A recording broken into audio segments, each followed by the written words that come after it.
What would you do if you spent 25 years climbing the corporate ladder, only to watch a man you trained get promoted over you? At double your salary? Most people would quit. Most people would walk away bitter. Mary Kay Ash? She went home, sat down at her kitchen table, and built a billion-dollar beauty empire from scratch. And today, I'm going to show you the exact mindset, the real-world moves, and the unshakable principles that took a woman with $5,000 in savings and turned her into one of the most powerful entrepreneurs in American history. Stick with me, because her story is going to change the way you see your own potential. Welcome back to Her Empire Story, the channel where we break down the journeys of women who didn't wait for permission to build something extraordinary. I'm Annabelle, and today we're talking about Mary Kay Ash, founder of Mary Kay Cosmetics, visionary leader, and proof that being underestimated can be the best fuel for your fire. Let's get into it. Main point number 1. Rejection isn't the end, it's the blueprint. Here's something most people don't know about Mary Kay Ash. Before she ever sold a single tube of lipstick, she spent over 2 decades working in direct sales, and she was exceptional at it. She consistently outperformed her male colleagues. She trained them. She mentored them. She outsold them. And then, in 1963, a man she had literally trained from the ground up was promoted above her, at twice her salary. That was the moment. She walked out. She retired. But retirement lasted exactly 1 month, because Mary Kay couldn't sit still when she had a vision burning inside her. She sat at her kitchen table and wrote 2 lists. One list, everything she loved about the company she'd worked for. The second list, everything she would do differently. That document? It became the founding blueprint for Mary Kay Cosmetics. The real-world lesson here is huge. When Sara Blakely, the founder of Spanx, got rejected by every hosiery manufacturer she pitched, she didn't give up. She used that rejection to get scrappy, figure out her own manufacturing, and eventually build a billion-dollar brand. Sound familiar? Rejection isn't a stop sign. It's a redirect. The question isn't, why did this happen to me? It's, what am I going to build because of it? Main point number 2. Build people first.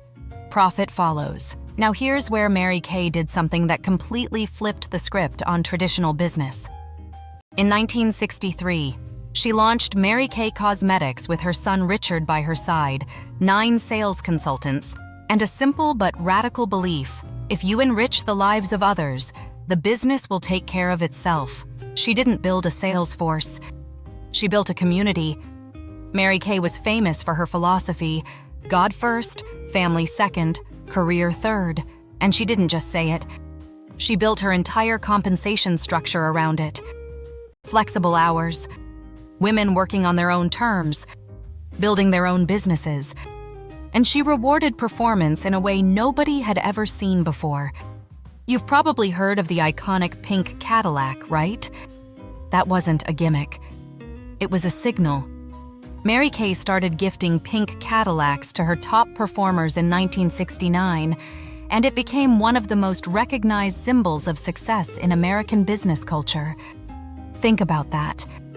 In an era when women were told to stay home, Mary Kay was handing the keys of a Cadillac to a saleswoman and saying, "You earned this. You are extraordinary." By the time of her passing in 2001, over 1 million independent beauty consultants were working under the Mary Kay umbrella across more than 30 countries. The lesson? When you invest in people's dignity, their confidence, and their growth, they don't just sell your product. They evangelize your mission. This is exactly what companies like Patagonia and Chick-fil-A have figured out. Culture is your competitive advantage. Treat your people like they matter, because they do. Main point number 3. Audacity is a strategy. Let's talk about something nobody mentions enough when they tell Mary Kay's story. Starting a business at 45 years old, in 1963, as a woman, was not just bold, it was radical. There were no female CEOs in the Fortune 500. Banks routinely refused loans to women without a male co-signer. The culture was working against her, and she did it anyway.